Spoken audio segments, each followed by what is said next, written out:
Stuck inside my mind in this quarantine house. The light at the end of the tunnel isn't inside.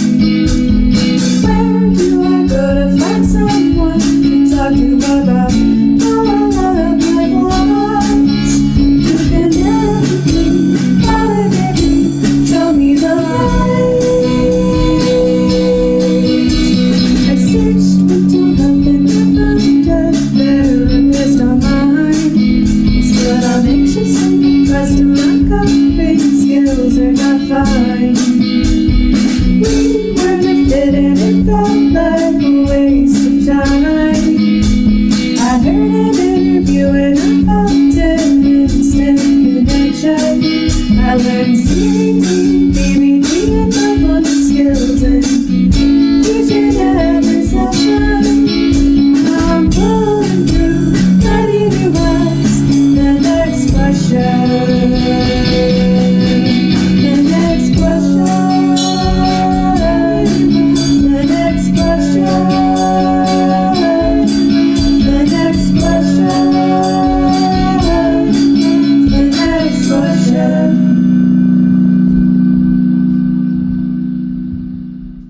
If you enjoyed this episode, please consider making a donation to the podcast via Venmo to the username @NQCATX. Hello, and welcome to NextQuest podcast, where I ask your potential therapist questions so you don't have to. I am your host, Noah S. Garcia, licensed professional counselor supervisor. Today, I welcome to the show Katy Bruce, licensed clinical social worker supervisor, who will be talking about her practice and specialties, the melted ice cream of being a person. Welcome to the show, Katy. Hi, thanks. How are you? Good. It's good to have you on. And for listeners who don't know, Katy Bruce is my best friend, so this is quite right. an honor. That's right. So, Katy Bruce, what are your credentials and experience? Well, I'm a licensed clinical social worker, and I'm a board-approved supervisor.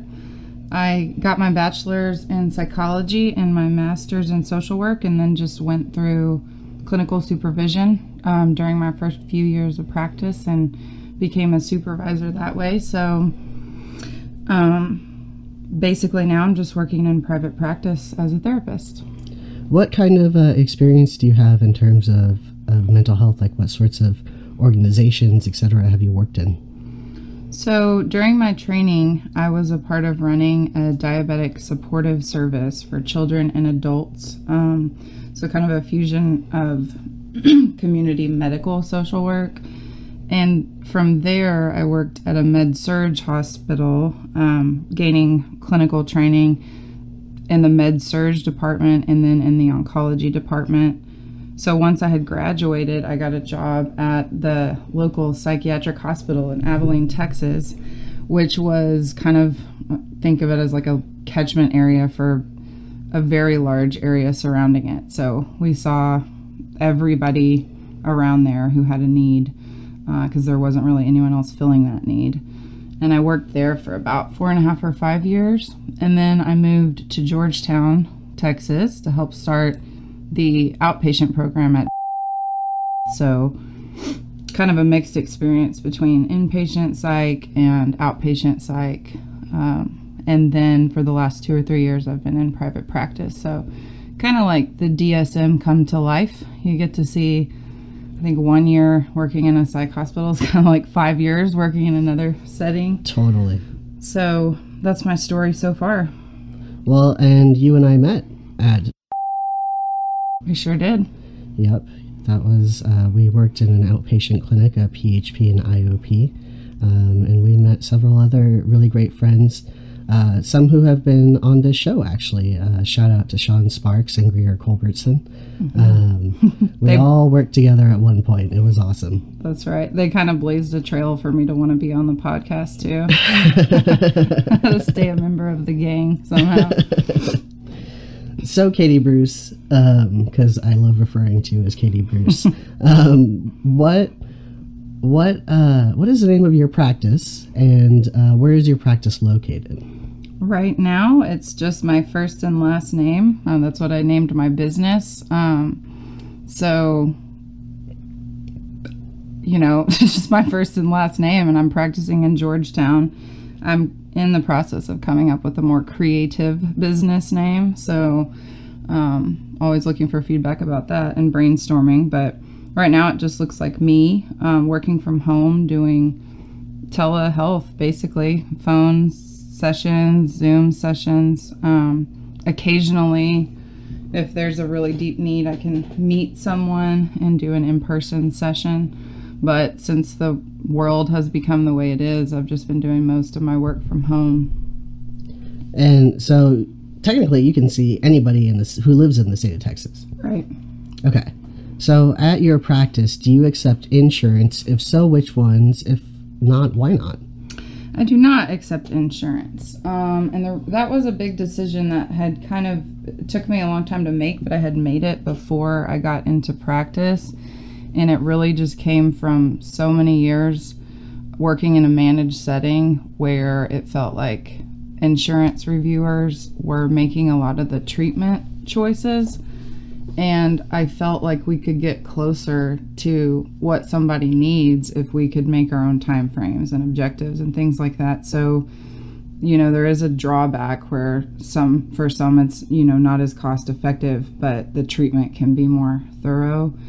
And I don't do like your typical sliding scale either, but I do have a few spots in my practice that are those spots that are kind of like pay what you can temporarily until somebody's in a different situation financially. Which generally you offer more so for like current clients. Right. So if somebody has a financial hardship, they don't have to necessarily stop therapy with you. You can make some sort of financial agreement. Right. And I try to get as close as I can while still being able to keep my business operating. Right. Just to that notion that, you know, it's hard to accept that money has to be an obstacle for somebody to get well or feel like they can keep their head above water. So if it's like put it on my tab, you know, and I can pay that off next week or the week after or whenever, we try to get really creative working around those things, because there's one message I really want to send, and that is, regardless of the position you're in or what you have, someone still wants to help you and see you and all that. Good point. I appreciate you saying that on the show. Sure. Now, in your practice, do you have weekend or evening appointments available? So my general schedule is kind of like Tuesday through Friday, 9 to 5. I use Monday like admin, you know, administrative stuff, paperwork, and can be a flex day for sessions if needed. So that's kind of my on paper schedule, but I am willing to do a weekend session if need be, or after hours if it's kind of an emergency or something close to it. Sure. And then there's a lot of people who temporarily a part of their treatment plan is maybe to do some kind of opposite action or replace an unwanted behavior by just sharing their emotional experience at the moment with another human. And so I invite them to text me or call me if you need to, you know, in the evenings, or even people that I say, I want you to do this as a part of your treatment plan. So sometimes that's a part of the deal too. Sure. Yeah. Yeah. I mean, being a therapist is a whole lot more than just an hour right. a week. Right. Or 50 minutes right. rather. Now, is being a therapist your first career? If not, what was? It is. I was very undecided at my first couple of years of college. I was just kind of in a place with myself, and I didn't know what I wanted to do. But a few really wonderful therapists entered my life at that time, and through going to therapy with them, I thought, I think I would like to do this kind of thing with people as my job. So, and then there was just a lot of serendipitous moments that unfolded from there that kind of let me know that that was probably a good call for me for a career. What about it was like really what drew you to being a therapist? I've always been kind of a people person. I like being around people. I've always been interested in what they think and feel, and just kind of why we're all like this kind of a thing. And I mean, about myself first, right? And then about other people, assuming that they might have that same question. And people are the place that I don't get bored. Mm-hmm. So, I mean, you know, there's 1,000,000,000 things to say about that, but Of like course. that's my podcast answer. And you're sticking to it. Yeah. So tell us a little bit about yourself, like hobbies, interests, TV shows you watch, music you listen to, pets, etc. Well, I really like finding a good swimming hole from time to time. I really like to cook, you know, with really no rules or recipes, just kind of, it's like art, but with food. I like spending time with the people I love, in groups, but also individually. I think it's a whole different thing that happens when you get to be with someone one-on-one. I like to write, you know, I enjoy any body of water, sitting around and kind of, it's grounding to me. Like it's a place that I feel a certain way. I can't get that feeling in all environments. So nature, you know, running around exploring stuff with you, as you know. Yep. And then also kind of trying to do that spiritual dance / battle of figuring out how much time I need for me, you know, what's important just for me and my relationship with myself. And I love to piddle. I like to be in my house thinking about things and rearranging things and just kind of being in my own world. Staring at the ceiling. Right. Staring, looking around. Making stationery. Right. Yeah. I do like to make stationery. She makes beautiful stationery. Thanks. So, it's that dance of being with people, being involved in things I like, and then just figuring out how to be with myself more and more. I love TV too. I forgot to say that. I love all crime, murder, all things dark, murder. Yeah. ID and, you know, all that. But I'm a sucker for just a good drama too. Like there's something so delicious about finding a show and there's like so many episodes of it. And then the feelings you have when it's over and done. Like I know those people, they're my friends. How am I going to see them now? I have to start all over. Emotional roller coaster. Yeah, and I'm really into music too, of every kind. I got really into like, I don't know, the last few months maybe, Glass Animals and like Chance the Rapper and random kind of older stuff like Sam Cooke or Otis Redding, and it's just all over the map. I find myself having a different musical mood from like hour to hour. I feel that. Yeah. So in your practice, what modalities would you say you draw upon? I mean, we know it varies, like our approach should vary from person to person, right? Yeah. But what do you find yourself drawing upon the most? I'm glad you said that because I know we've talked about this too. It's very eclectic. I just try to focus on what works with that person. You know, growing up in the field, I liked the idea of, you know, the relational model, CBT, solution-focused stuff, narrative therapy, things like that, and delivering those lenses through like a really kind of like a living room setting feel. And I used to feel some imposter syndrome around being asked that because it was like, I'm weird if I don't have an answer at the ready. Like I said, like we've talked about, but you know, we learned the theories, we learned the approaches, and you do this long enough that it becomes kind of intuitive. Like you find yourself just pulling a tool out of your tool bag without even really realizing it. Right. Just because you see what comes up in the room about this person and kind of what would work for them. So it's just a tool bag I carry around, really. Right. Yeah. And so, you know, the title of this episode, The Melted Ice Cream of Being a Person, which I told my sister Cassie about, and she was like, that sounds so sad. But obviously this is a metaphor, right? Can you tell us all that this means? Yeah, so first I think the why, right? Like why would we be talking about this? It's for me to better see, hear, understand, accept the many parts of ourselves, right? So I kind of thought, what do I see a lot of? And realized some themes that come up a lot. And so that looks like mood support, helping people better understand themselves, learning, but also equally importantly, unlearning, you know, stuff that we've been taught that isn't working anymore.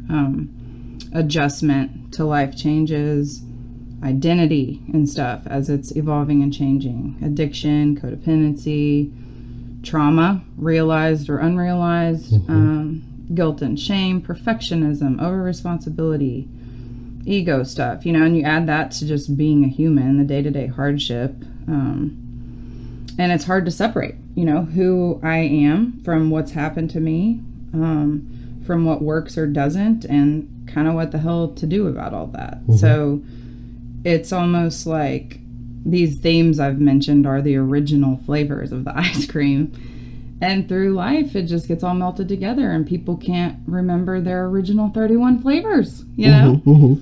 So it's kind of just seeking those original flavors so that we can carry them in a way that makes sense for us, and it's not kind of like almost weaponized against us or someone else through just being unconscious about it. Right. So insight is a big part of all this. Absolutely. I think people, well, I'll say I did not know in the beginning that there was another way to think about it, you know?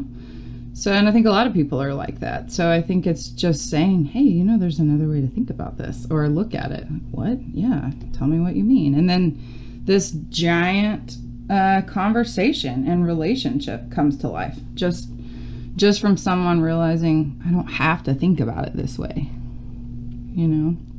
A lot of the things you talked about really do go back to trauma. You know, a lot of those things are a byproduct of trauma. And it's funny what can be a trauma or impact someone in a traumatic way that they never identified it as that. So they've been impacted in this huge way. Their whole life changes, worldview changes, what I believe about myself and how I should act changes, and I don't even realize it happened to me.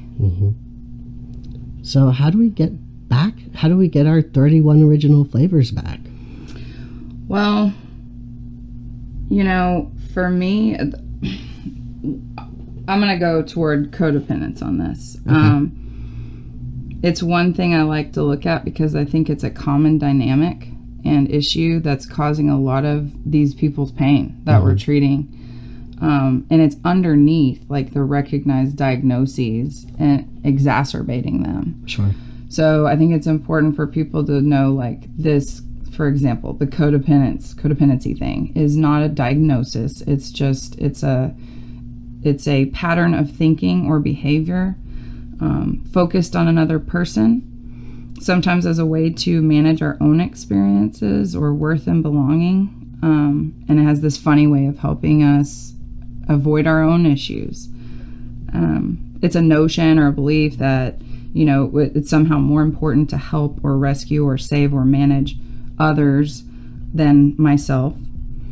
And it's learned and developed in early years, you know, so that's why it's hard to recognize. And my awakening to this, I think it's like this for a lot of people. It happens all of a sudden. You didn't really see it coming. But my awakening to what the hell codependence even is, I think started the day I started my first job as a therapist.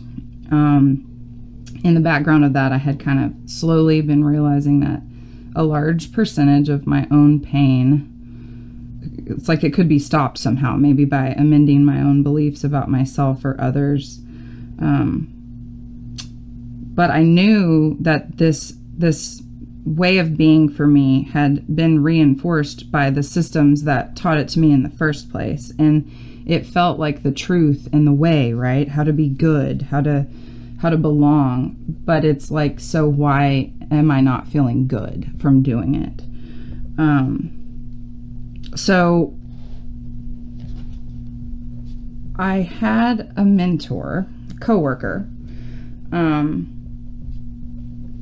to, on one of, I think my first week during work, I was running around, you know, trying to please everyone and be perfect and do it exactly how I had learned it. And I race across the campus over to her to turn something in. And she just sees me for exactly who I am and says to me in that moment, "What the fuck are you, over responsible?" And I thought, oh God, this lady is mean, right? Like, but it was the first time that being responsible or over responsible kind of came across to me as like unnecessary or illogical or not helpful. And something moved in me, and it was like this system I had for belonging and being good wasn't actually the way to where I was trying to get. So she did this thing to me or around me that has now kind of become one of my clinical superpowers, which was just to say the thing. Mm-hmm. Just to say the thing and not first try to manage how it was going to make the person feel. She was modeling for me, mm-hmm. basically. And I think that that's part of what we can do as clinicians with other people once we've like kind of had it done to us and learned how to carry it, right? But she was being direct and honest with me regarding a hard topic that was central to my being, but it was with compassion and understanding, because after she asked me, "What the fuck are you, over responsible?" then she was willing to help me find my lines to just be responsible, not irresponsible and not over responsible, because I had been taught that being over responsible was good, right? Like it was more responsible, but really, and that's tricky because that gets reinforced too. It absolutely does by so many systems that we live in. But I saw this very clearly with her that day, that anything outside of responsibility is irresponsible, even if it's over responsible, because it's a place where we're not responding effectively, right? So it was like her slowly teaching me this practice of self-honesty, you know, without punishment or ego defense. And in order to express myself most honestly into this world we live in, I had to find people who were willing to be honest with me and not caretake or manage my feelings, because they were trusting me with the truth. So I learned how to hold it. I learned how to identify what I felt, what my truth was, and say it, or not shy away from talking to another person about theirs, even if I thought it would feel distressing for a minute. And that was a huge thing I had to get through to be a good therapist, because if you're, worrying about hurt feelings, it's like, that's why they're there, you know? So it made me stronger, and it made me realize that, sometimes somebody just hasn't ever had an opportunity to have a conversation like that. And that when I finally got that opportunity, I knew exactly that it was different from many of the other conversations I'd had with people who were older than me or more experienced in trying to teach me something. And so, of course, the over-responsible part of me is like, oh, okay, what all do I have to do to help people learn this? And how am I going to perfect it? When I had to remember to boil it back down and say, just have an honest conversation with them. Right. So what's happening behind the scenes there when someone is in that belief set that's consistent with codependence is, it's like the burnout and exhaustion and tiredness and loneliness and rage kind of get the better of you. You start out just wanting to help people feel okay. Through doing that, it helps you feel okay, right? But it gets too heavy, and then there's this big anger piece that you're carrying around. Resentment. Right, resentment, feeling invisible, and then this realization that you were an accessory to this sort of crime against yourself. So it's good news, because it's like, if I carry myself differently, people will see me. But the fact that I haven't felt seen yet, I have something to do with that. That's a hard pill to swallow. Sure is. So for me, it was kind of like, how do I strip away the junk? Because I know some of these qualities are good. I want to help people. I want them to be okay. I want to be empathic and benevolent. And, but if I don't understand how to consciously hold my own self and experience responsibly, then that set of helping and when it's wearing the codependency cloak is really just mismanaged. It's a weapon against you and myself. And what I was trying to do was help, right? But now I've hurt us both. But the difference is being conscious, owning my experience first. And then when I'm trying to help, I am maybe helping more because it's from a conscious place of choice. It's not from an obligatory place of compulsion, right? Because codependence does have that addictive slant to it, right? Sure like is. One's too many and 1,000's never enough. So the difference between this being a compulsive thing that you can't stop in yourself and you're mad at it is finding worth in other places and owning your own emotional experience. So you can be like a partner to someone in theirs. And it turns out we were never supposed to fix it for somebody else. Right. Can you believe that? Right? So what are your thoughts about this? As you were talking, I wrote this down. I wrote down codependency, a byproduct of oppressive systems, ? What are your thoughts about that? Yes, but I think, and by systems, I can also mean like families, sure, and, communities, etc.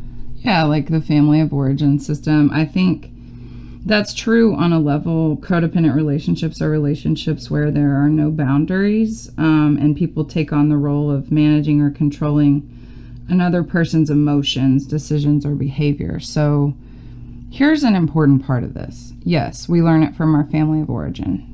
Oftentimes we've already taken on this system of belief before, like I can hold a big kid cup, right? Like it comes before all my motor skills even. But that same thing happened to my parents, right? Like they didn't plan to teach me a bad message. They taught me the one they knew. And that was important for me too, because I needed to know that the people who loved me didn't like purposely set me up for this experience. And it helped me to mend some parts of those relationships too, to realize like, hey, what I'm going through, what's happened to me, that happened to you too. You're just older than me. Self-compassion and other compassion. Sure. So it's running rampant, in families. And there's a lot of enmeshment that's just a natural byproduct of parenting children. Children do fully depend on their parents. Right. It can be hard to break that cycle. It can develop, when there's an absent parent, whether that's that they're just absent or whether they're working so hard to put food on the table, or you have a sick parent or an addicted parent. It's like there's something going on in the environment that for whatever reason made me feel like it was important to first identify other people's emotions and put that before my own. Right. So it happens a lot of different ways. And then once we've learned this belief set, it can happen in varying degrees, like the degree to which it impacts my whole life. That's kind of a spectrum too. But I think definitely people with addiction in their families or abuse of any kind, or maybe they were, all of that's true and they were like the older sibling or something like that. It can come from a lot of different places, but yes, systems definitely. And then once we're this way, the reinforcement of it, becomes the next the next glue that we don't want to be there. And so a lot of this, like in my experience, a lot of this can and is related to things like the development of negative core beliefs about oneself or the world, or just unbalanced thinking about our place in all of that. Yeah, and that's how I would say that's kind of one of the doors into this is if I believe about myself that I'm only good if I'm helping.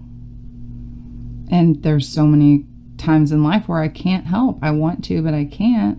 Then my worth is, tied up. It's held hostage in that from me. So yeah, core beliefs are a huge part of this. Other people go before me. They deserve it more.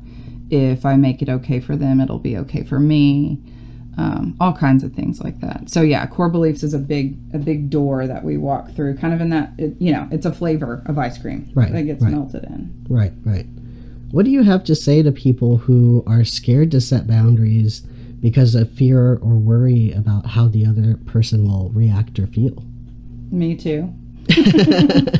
Same. Mood, whatever. I say, yeah, it's really hard. And it can feel like the earth has fallen out from underneath you. It's that the relationship will change a little bit.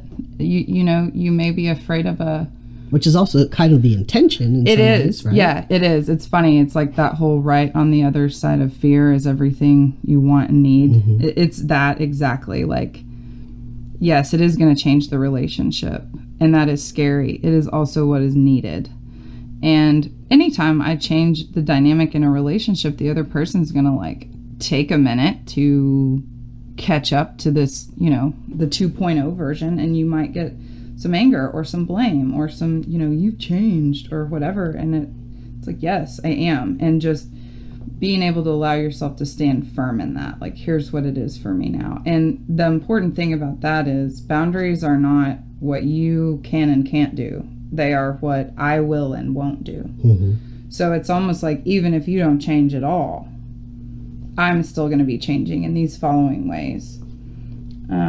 Which goes along with the other melted flavors in this, like learning and unlearning. Mm-hmm. And like, setting boundaries. And also I think that goes along with guilt and shame, because a lot of people will try and set a boundary like one time, and then the person doesn't react well, blames that person experiences a deep sense of guilt and shame about trying to set said boundary, mm-hmm. about what it is they need, mm-hmm. and then just kind of retreats from it altogether. Yeah, and it's so damn stressful. I mean, it's easy to kind of emotionally black out in it all, right? Like, it's so hard to even realize that you need to do this, right, where you need to do this, to who you need to say these things, and then they don't listen, or they can't hear, right? Because it's a hard new thing in the relationship. And so by this time, if you're not just so exhausted from that, the next step is to broken record the technique, right? Like, you keep saying the thing until it gets heard. Right. And this just occurred to me. I don't know if anyone else's mom said this to them, but it's like, I said no, don't ask me again. Mm-hmm. Or if I say no and you ask me again, here's what's going to happen. Because she was giving me a boundary, but in my adult life, I can hear that voice sometimes. I said the boundary, they said no, essentially. So I shouldn't ask again. So we're having to unlearn that original message and learn the new one, which is repeat it until it's heard.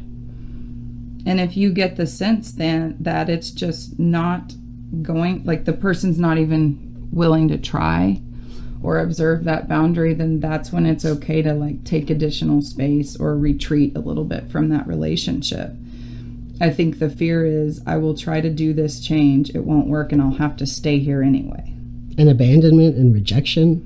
Sure, that's a big thing too. But here's the deal. If I set a boundary with you and you don't get it and I need to take space, that's me making a safe choice for myself. That's not Absolutely. You abandoning me, right?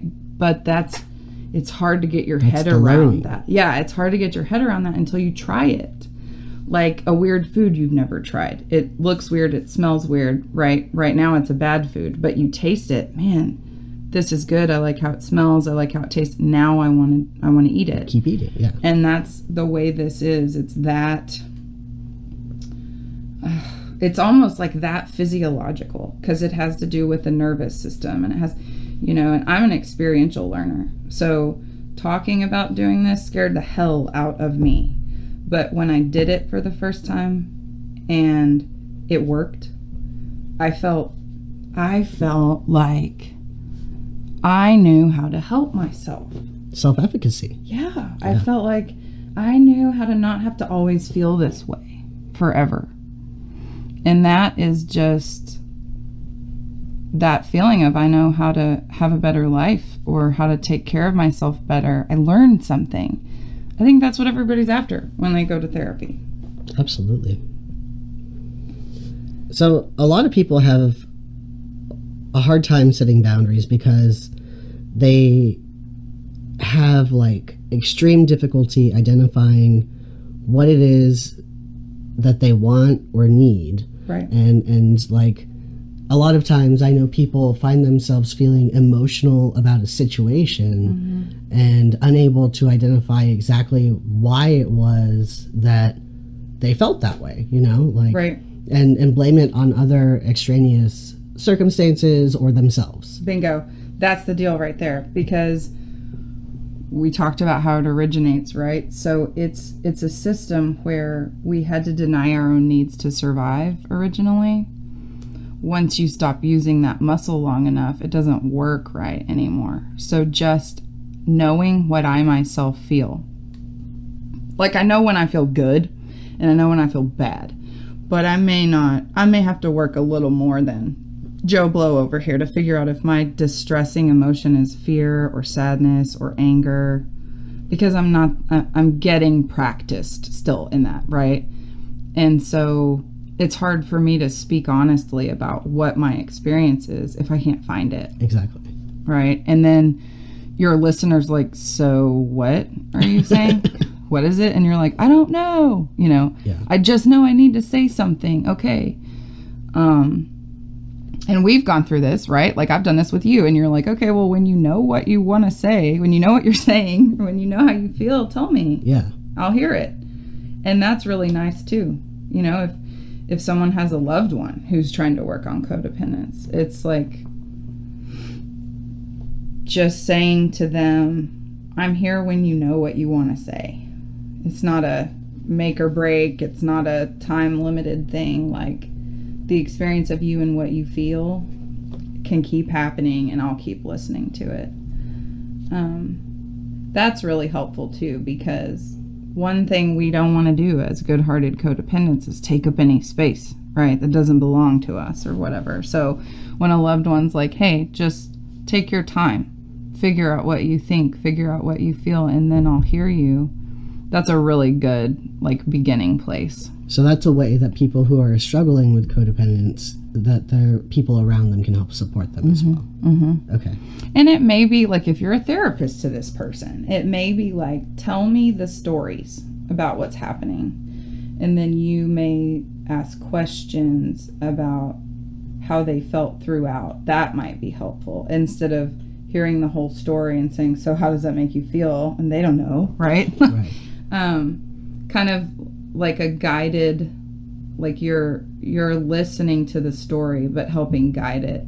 And so if someone can't give you a feeling word, it's like, well, tell me what happened, and go back and kind of try to help them do context clues, because like, becoming a therapist and a behavioral scientist helped me get to know myself better in this way, because I could tell sometimes first from my behavior how I was feeling, because I just couldn't always see it from when the feeling started. Yeah. Our blind spots. Absolutely. Right. And if somebody can't see their feelings specifically and individually, and where they took place, right, then that would be really hard for this person to find their stuck points. If I don't know how I feel, I don't know where I felt the most intense, hard things that have shaped me or set me on a certain track. So sometimes this part about codependence, or this part about how I view myself and how I talk to myself, is really good to do before and within other work around other diagnoses, because it gives you a skill set to unpack the rest of that with that's not there. It's not there yet, right? Right. Now, I want to talk a little bit about guilt and shame, but I wanted to see if there's anything else that you feel is important for our listeners to know about codependence. That codependent people are some of the greatest, most wonderful, sweet people I know, and they're mad as hell, and they should be. Yes. And that there's a way to dismantle that effectively so that you get to stay who you are. You know, you get to stay helpful. You get to stay loving. You get to stay concerned about people if you want to. But you don't have to stay getting jerked around by your unconscious compulsive behavior. Right. And it takes time, and just be gentle with yourself and be patient. Because it's something that you're missing for a long time, right? Or it wouldn't be this way. Right. So, you know, I have about 100 trillion things to say more about that, but let's go to guilt and shame for now. Okay, so, I mean, all this is interrelated, right? Sure, yeah. And so guilt and shame, I think, are also, like, their own flavors in all this, right? Mm-hmm. This whole concept of this melted ice cream. Mm-hmm. What is your experience with guilt and shame? What do you see people, like, dealing with out there? Like, what do you think is important to mention about this? First thing, they're two different things. Right. When I learned that, it blew my mind. I thought guilt and shame was like, you know, I don't know. I don't know a good metaphor there. I thought it was two words talking about the same thing. And guilt is hardwired in our brain, and it's positively correlated with a strong relationship with ourselves. It's the thing that says, like, hey, you did something wrong, or you did something that you don't even believe in. It doesn't match with who you are, and it gets us to fix it. So it helps us keep our relationships and ourselves and our concepts of ourselves cohesive and intact, right? Shame serves no purpose. It's a learned behavior that develops in this same place. And it's this feeling, not that I did something bad, but that I am bad. And, you know, it's astounding to me, or I guess it hurts me to know how many people are still hurting behind not knowing that they're two different things. Because sometimes they're having a shame experience and they think they're bad because of it. That's what shame is, right? To think I'm bad. So they're here like, oh, I need to fix all these things about myself. I'd only be happier if I did this. Right. Other people would want me around. I wouldn't need to kill myself, right? And it's like, no, you feel this way because of the shame. You're not feeling shame because you're bad. You feel bad because you have shame. And they realize, like, oh, it's this thought process I need to work on. It's not that I need to, like, morph into a totally different person to stop feeling this way. It's that I need to understand I have a habit of taking on responsibility for everything that goes wrong in my environment. Every bad feeling that happens around me, I feel somehow tied to that. And that could be because someone in your early years told you that, right? You spilled your milk. You shouldn't do that. Walk, right? And so if I'm told I'm bad before I'm punished or before I'm abused, that can be a way that it just sort of melts into the fibers of my brain.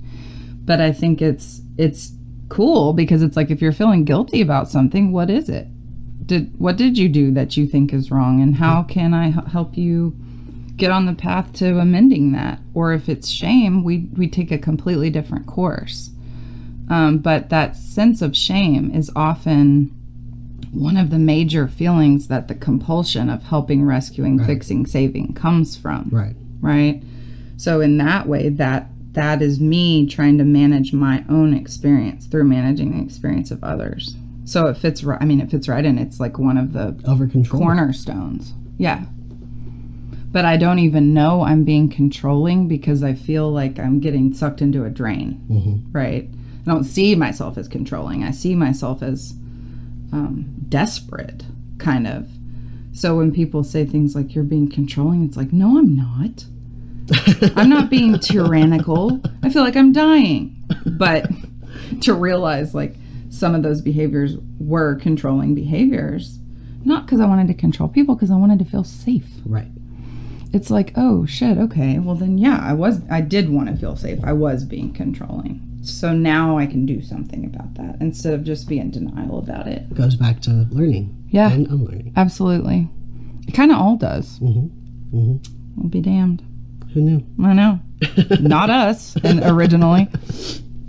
Well, I mean, I think that's, you know, I think both you and I do with people a lot of insight-oriented type of therapy, you know, and that really is the meat of a lot of this, is that learning and unlearning and being able to look at something and see it for what it is rather than what it's been shrouded by, or you know, like truth and like understanding and self-compassion and other compassion and, you know, like all the things. Right. And that I have a relationship with it, but I am not innately connected with it. Right.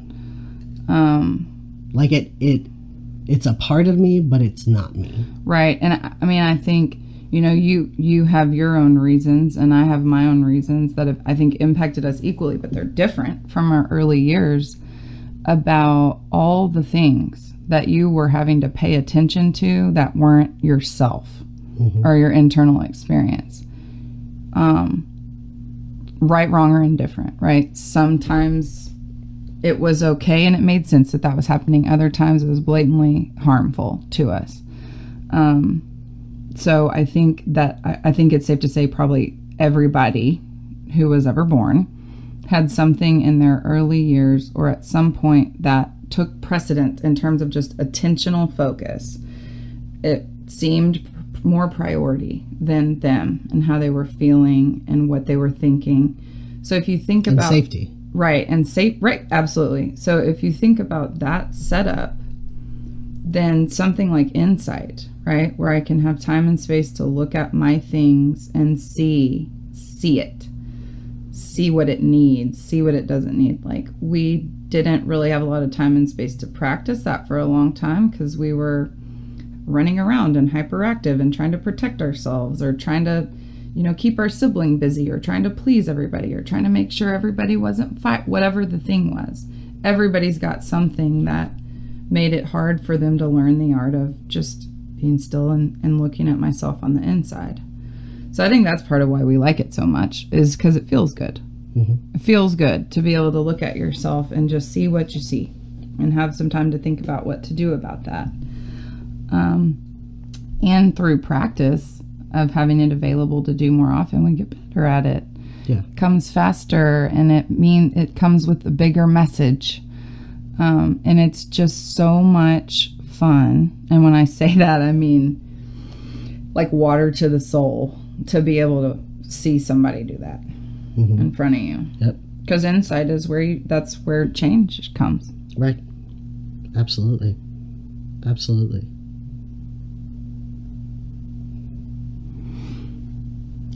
You know, some days you just wake up on some new shit. You're just like, I'm sick and tired of being sick and tired. I want to change. I'm kind of learning how to do that. This is good knowledge. I'm going to share it with other people. And we're lucky enough to be therapists, so we get to do that during working hours. Yep. And I think a lot of the times that's really the place where I see people change from, is the sick and tired of being sick and tired. Sure. It's definitely a tipping point. Like, it's the same pain over and over, and it just gets repetitive enough, and then one day it's like the pain of that aniacine, or I never say the name right, but you know, the pain of staying the same was more than the pain of changing, something to that effect. And it's like, it just takes you over. It's almost not like a thought. It's like a rush of just, this is done. Like, we got to do another way. Yeah. And that's a powerful place to be, because it says, like, I'm gonna have a hand in what happens to me. And there's a level of personal trust and safety that just comes with that alone. That's, you know, I think impacts the brain, like on a neurological level. Just like trauma does, it lays down a new neural pathway. Like, this is how the world is going to be now. Okay. And I think, you know, talking about codependence, talking about guilt and shame, perfectionism over responsibility, learning and unlearning addiction, codependency, like all this stuff, really. What we're talking about on a larger scale is like balance. Right. Yeah, it's all the places that humans shine from and that they hurt from, and how to hold them in whatever order works for you, because it's idiosyncratic, right? It should be. But again, they're in that original family system. We may have learned like idiosyncrasy is not cool. It's not okay. You're gonna get put out. Mm-hmm. You won't belong. But in recovery and in healing cultures and just in your life today as an adult, whoever's listening, do your own thing. It is okay to be idiosyncratic, because we really kind of all need the same things, but the package it comes in, so to speak, it's like a fingerprint. There's as many ways it looks as there are people. Yep. It's okay for us to just do it differently if it's working. Right. And you know, another thing I want to say about all these behaviors is, like, you know, like we talked about earlier in the podcast, it's often a result or response to trauma, right? And we learn those things initially because those help us manage a feeling of safety or being able to feel safe within an environment or whatever the case may be. But later at some point, and when we start hurting, is when they don't work for us anymore. Well, right. Like if I'm going skiing and I put on 100 layers of clothing and then go to the Alps or something, which I've never done, I'll be comfortable. If I take that same setup, that same stuff I had to keep me comfortable in the Alps to the Bahamas, it's going to be very uncomfortable. It's very hot. It's a very different environment. I need different tools. Oh my God, I'm just realizing this. So yeah, like you develop tools to survive in a certain environment, and then the environment changes. Right. That's when you notice, you know, I think I need distress. Yeah, I think I need a different tool here, because that is usually the moment of discomfort, as we develop all of these, you know, weird and wonderful behaviors to protect us, because they do protect us and they work. But then there's a point where it's not helping like it used to, and it's impeding our processes and functions. And that's right about the time that we get uncomfortable enough to maybe change or not. But that's sort of the answer that makes sense to like, why did it not bother me the way I was for so long? And then all of a sudden it did. Plus we've learned other tools in the meantime, usually, that we don't realize we've learned or have, or would work just as good, you know? Yeah. So, you know, just to kind of wrap this up in a little bow here, what message do you have for all the people out there who are trying to figure out their individual flavors again? That you have them. That they're there.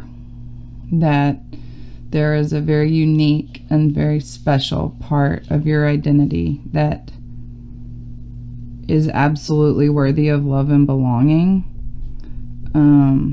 That is inextricably connected to other people.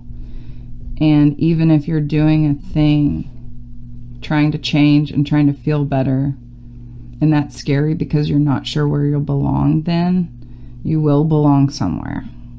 And I think it'll probably feel better than it ever did. So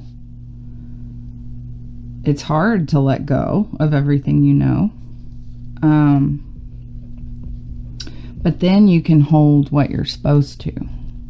And so whatever you feel like might have been lost about you, it's not. And now you can just get rid of all the stuff you don't need anymore. And I kind of think about it like recovery, right? Like in our world, it means like treatment and therapy and a mindset and a practice and all that. But my brain goes back to, because I originally wanted to be a paleontologist or a truck driver. I felt like that was a public service, honking the horn. But it's like on an archaeological dig or something. They always use that word, we've recovered artifacts, or we've recovered some skeleton of some, you know, cool thing that now we're learning about. They're saying it was already there. We just found it again. Right. That's what recovery should be looked at as. It's not changing into a new person. It's finding the one that was originally there. I like that. Me too. It feels better than like, oh, I'm real broken. I gotta fix it somehow. Right. Okay. Well, moving back on to some questions about you as a therapist. What kind of experience do you have working with particularly vulnerable clients, such as those who are transgender, undocumented, or BIPOC, to name a few examples?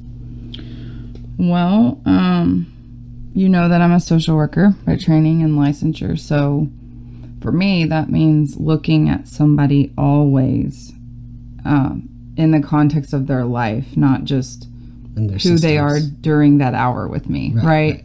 And what do they need? You know, what are the obstacles to growth or safety or acceptance or safe food and housing or financial stability? And I think that sadly and wrongly, folks from these communities you've listed are often, they have more of those things. So, you know, it may look like stepping in to advocate at a community level for like a student of color at a university who's fallen through a crack, she's getting overlooked. And just saying, hey, we're both here to talk about this, just making sure everything's getting done, and advocating first for her and then in a way that shows her kind of how she can do that for herself, you know, when needed. Or it may be family education or making processing time available for somebody that's just learning new stuff about their identity or their sexuality, and they need their family to know, or they need somebody to to tell their family what's really going on so that they can just understand it at an effective level. Things like that. But I think we always need to pay attention to how many, many, many things there are outside that hour that are getting in the way of what we're trying to do in that hour. And if somebody's not safe and fed and got what they need, they're not going to be making big emotional evolutions and stuff like that. So, right, we got to look at Maslow's hierarchy of needs there a little bit. Right. Absolutely. So I kind of feel like I just look at each person the same way in that they're all very different and they all need something very different. And just being willing, you know, to like step outside that hour and just do some stuff and like shake some things up every once in a while if you need to. Hey, sometimes it's needed. Absolutely. So, you know, a lot of people, you know, I've had clients who have told me like, you know, I've been wanting to contact you for 6 months, but I was so scared, or, you know, whatever the reason is. And they're just so worried about that first session. So to help with some of that anxiety that people may feel perhaps around scheduling an appointment with you, what could a new client expect from an initial session with you, and what about on an ongoing basis? Who I am with you, or that's who I am. You're not going to get like this formulaic me that sits there and just says nothing except how do you feel. We're going to shoot the breeze. We're going to talk about deep stuff. I tell people you can ask me anything you want to ask about me, and I might answer it, or I might say I don't want to answer that, but you have the right to ask me questions too. And know who you're sitting with and know who you're telling all of your deep stuff to. I will buy in that way with you a little bit. Plus, I've gotten so much out of modeling, like I referenced earlier, that sometimes that's what a person wants. They're really not trying to like vet you or pick you apart. They just, they want to see how you do it, you know? I'll cry with you. I will laugh with you. I will advocate for you. It's just, I promise that it's easier than it seems. And, you know, I've been on the other side of this plenty. I know all the funny little weird things you wonder and want to know about your therapist. That's why I say people can ask. I'll be your witness. I'll hold space for you. I'll help you if I can.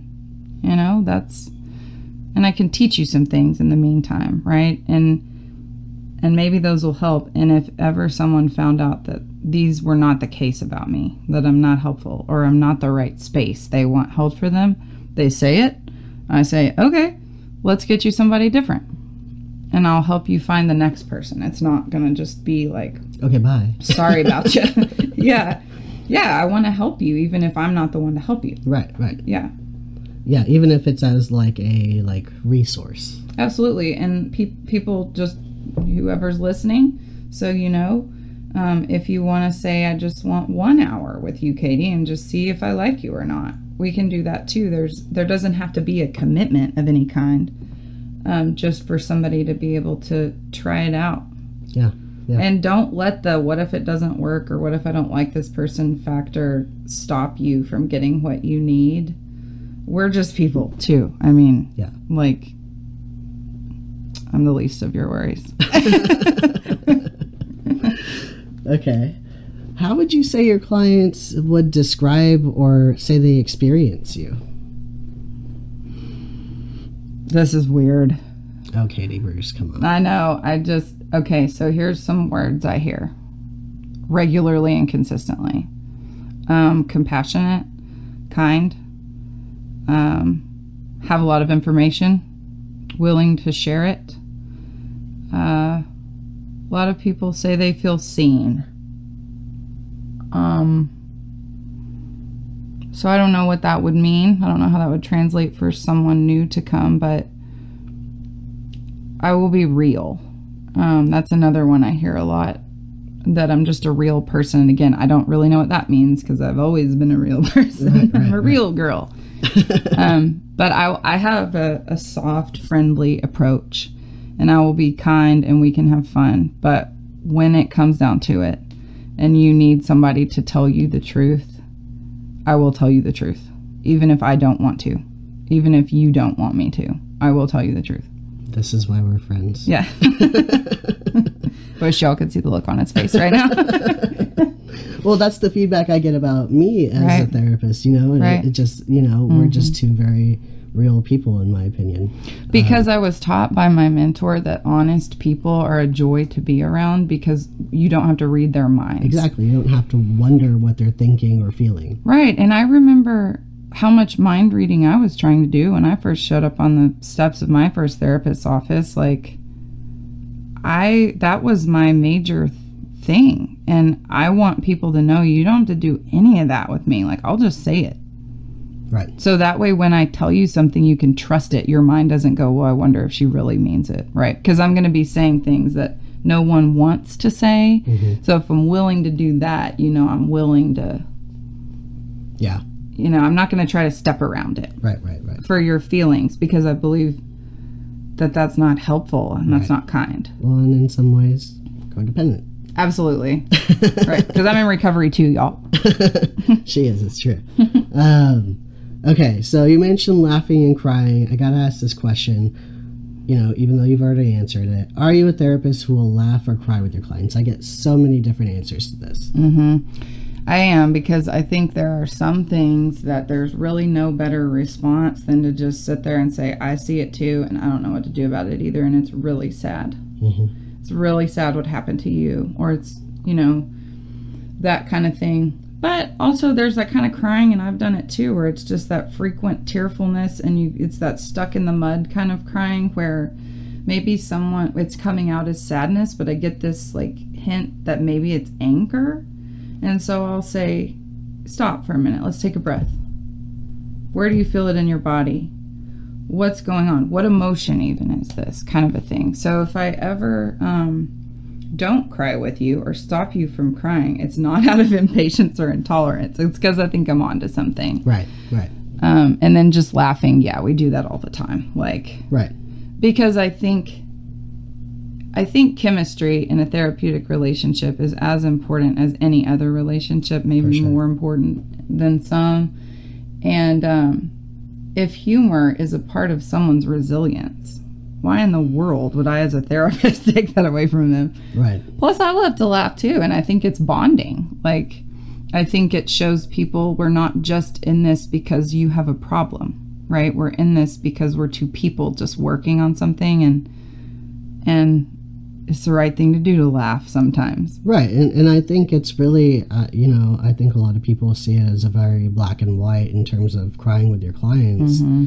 But I mean, we work in the gray. We have to see that in the gray. There's times when it's appropriate and times when it's not. For sure. Absolutely. And I definitely am always looking for that line. Am I bolstering them in an experience that is not healthy for them? Right. Or am I bolstering them in an experience that is healthy for them? Right. How do you define holding space for someone? I think that's like bringing myself in and out of the room in intervals that are effective. Like if holding space, so if that means modeling, bringing myself in a little bit. If that means we're doing some trauma work and there needs to be absolutely no stimuli of any kind outside of what this person is speaking, then it's making space for that. Chameleon into the wallpaper, right. Until they call for you to come back to focus. It just means paying attention to what that person needs. And if that's different from what you assumed or planned they would need, abandon your plan. Always. And prioritize what they're telling you. To me, that's what holding space is. Just being a soft place to fall, kind of.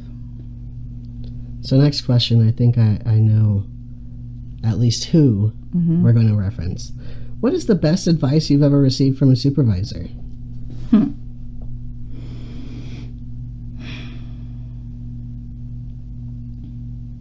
Man. If you've got a couple, you can mention a couple. I have so many things.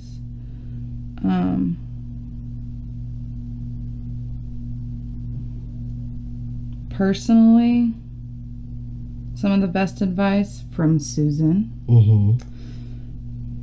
in my own recovery is don't take the hook. It's a good one. Don't take the hook.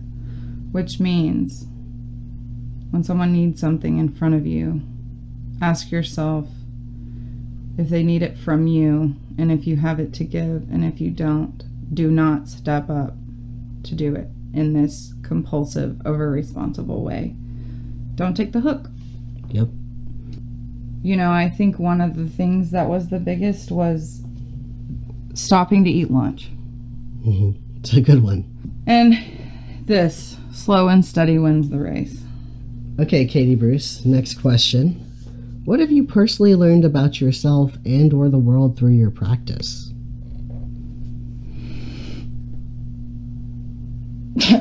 Well, that some of the things that I would get really agitated about working in a private psychiatric hospital, in terms of, how it was like a we they thing, like we're working in the trench and the administrators, this and that. Like, I would get kind of like blamey and stuff on a hard, long day about some of those things. And I would think to myself, when I'm running everything, there's not going to be these problems, right? Ego alert. And I realized once I'm in it, I have all the same problems. So basically I learned that I was blaming something outside myself for an internal experience of stress all that time. And that really hurt my feelings. And then I realized that, okay, well, if it is kind of like my fault or my responsibility, then I guess I can do things to change it when I need to. It's hard to own your own practice, but it's hard in a way I like more than working for someone else trying to help people. Hell yeah. So, and it's just taught me that I'm really lucky somehow. I don't know how this happened, but I get to wake up and talk to other human beings about what they think and feel in an honest way. They trust me, and we do some good things together. I learned to kind of look around every once in a while and just see like all my basic needs are met, and a lot of my other needs. I love this work. I think that's what it's continued to reinforce, is I do like it a lot. Well, after a long, hard day of seeing clients, what's the one thing you have to do to take care of yourself? This is a two-part question. Okay. And what other things do you need to be sure to do to take care of yourself on a regular basis? After a day of seeing clients, So even though I'm working on my codependence and over responsibility stuff, I've learned that there's a part of me that's not a pathology, it's a gift. It's my like empathy and intuition and how I kind of just soak stuff in like a little sponge. You know, even when I'm doing all my rules, even when I'm doing all my boundaries and being conscious and all that. And so I need time to sit still and think alone, not talking to or hearing from anybody for like anywhere from a few minutes to like an hour or more sometimes, just to kind of let it, you know, settle in or pour out or something, so that whatever next thing I do is my thing. That time separates work from home, because a lot of us are working at home now. Right. So that's become kind of like my demarcation. It's like a little bit of a, I wouldn't call it a meditation, but from the outside it looks like that, like just sitting still and being kind of inwardly focused. And, you know, food, water, some movement, talk to somebody in my personal life that I love and want to hear from and want to share with and that kind of stuff. Taking care of myself in general,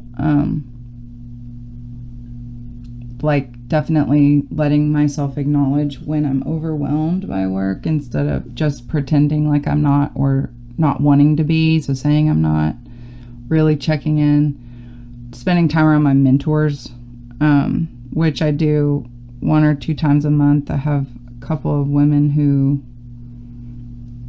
have been doing this. One of them been doing this work for 60 years. And the other one, long time, not as long. And they just know a lot of things I don't know. And they've dealt with a lot of things I haven't dealt with. And so they teach me and we process. It's kind of a place to feel what we feel doing this work.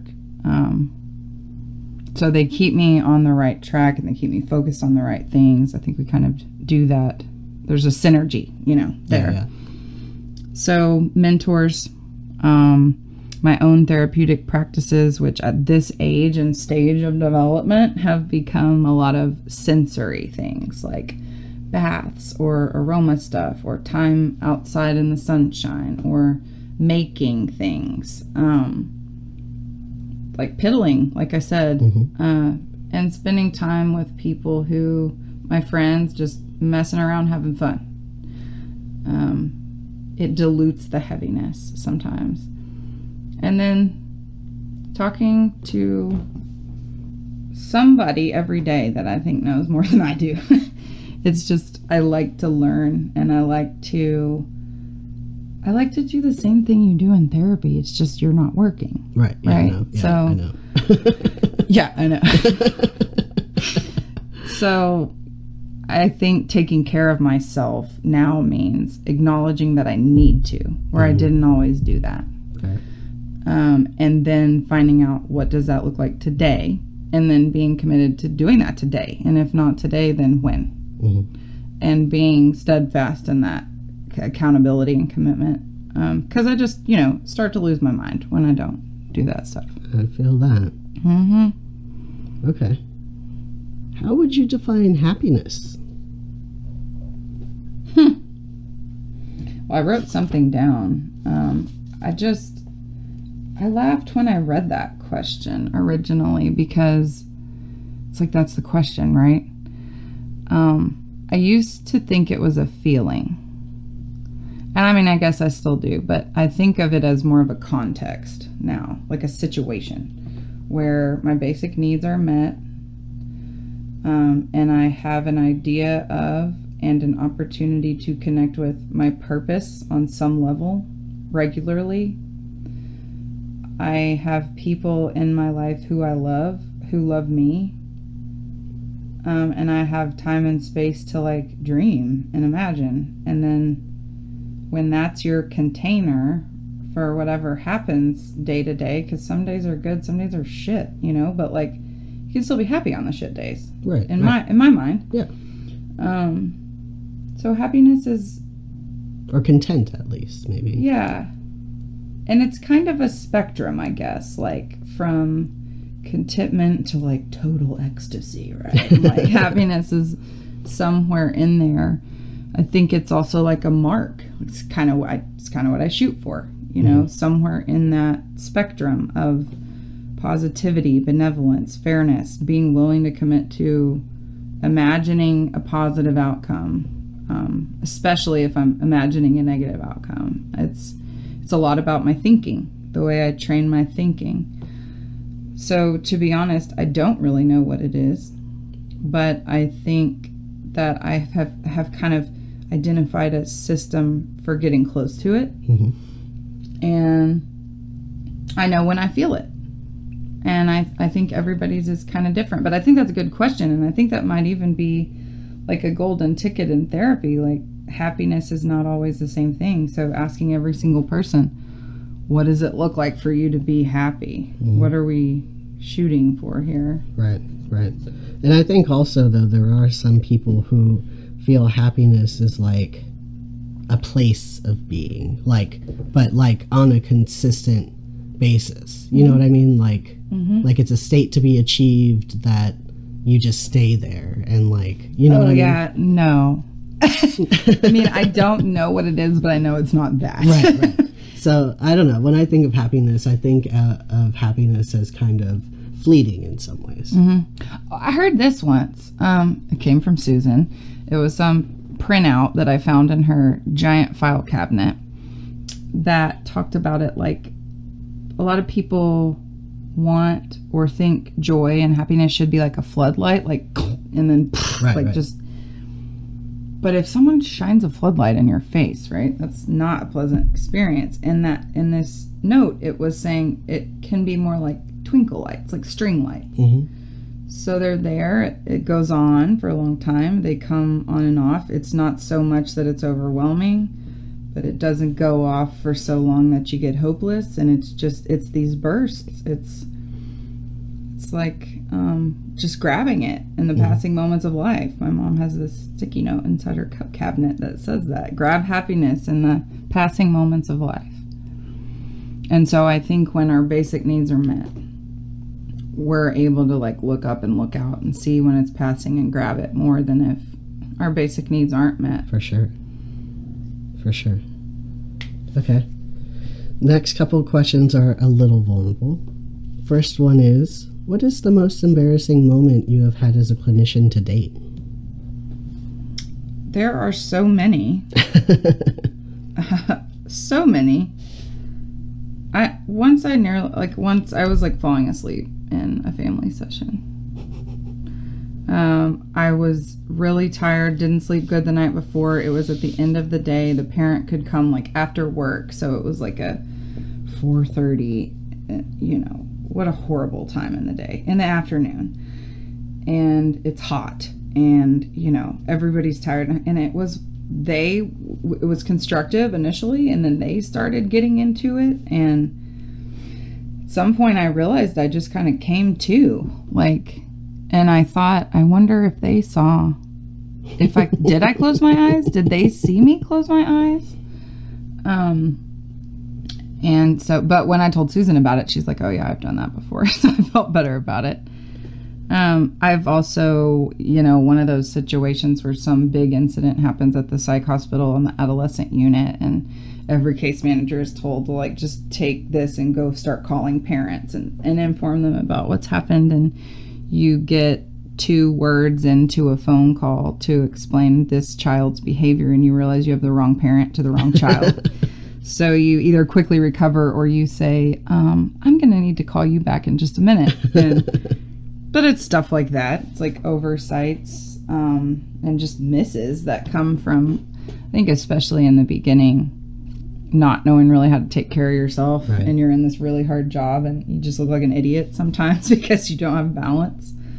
So those come to my mind right now. Okay. And then the next one you kind of already answered. So the question is, are you in therapy or have you ever been in therapy?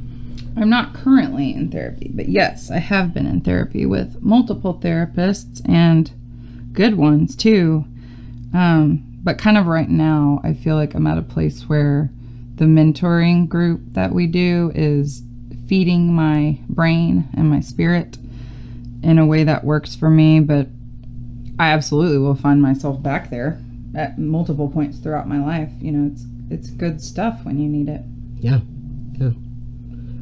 Well, Katy Bruce, is there anything else that you think would be good for a potential client or other therapists to know about you or your practice?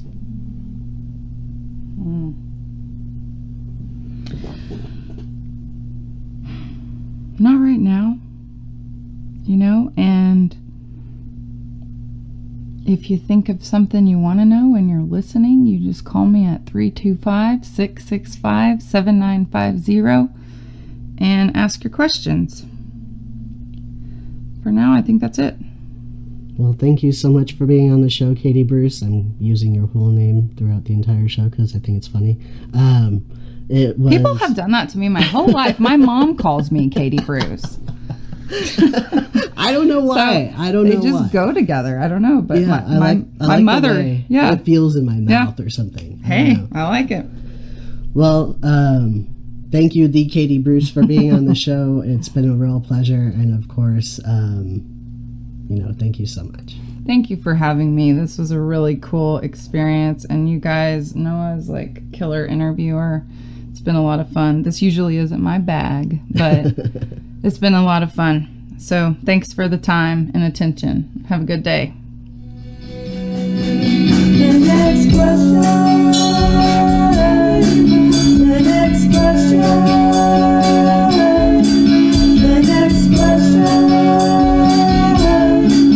The next question. Thank you for listening to NextQuest podcast. I learned something new today, and I hope you did too. Stay tuned for our episode next week featuring Izzy Sundet, licensed professional counselor, who'll be talking about her practice in an area of specialty, treatment for sex offenders. NextQuest podcast is sponsored by Jan Dimmitt Resources. Save yourself the time and stress of credentialing and let the experts at Jan Dimmitt Resources do what they do best. For over 20 years, Jan Dimmitt Resources has provided administrative support and credentialing services to mental health professionals in Texas and beyond. Visit their website at jandimmitt.com. That is JANDIMMITT.com, or call 512-731-5725 for more information on all the ways they can make running your practice easier for you. NextQuest podcasts rely solely on donations to keep this project going. Please consider becoming a patron on my Patreon page at www.patreon, that's patreon.com/NextQuestPodcast, or you can make a one-time donation on my website at www.nextquestcounseling.com/aboutnextquestpodcast. You can also support the podcast by liking our Facebook page. Until next question, this is Noah Garcia signing off.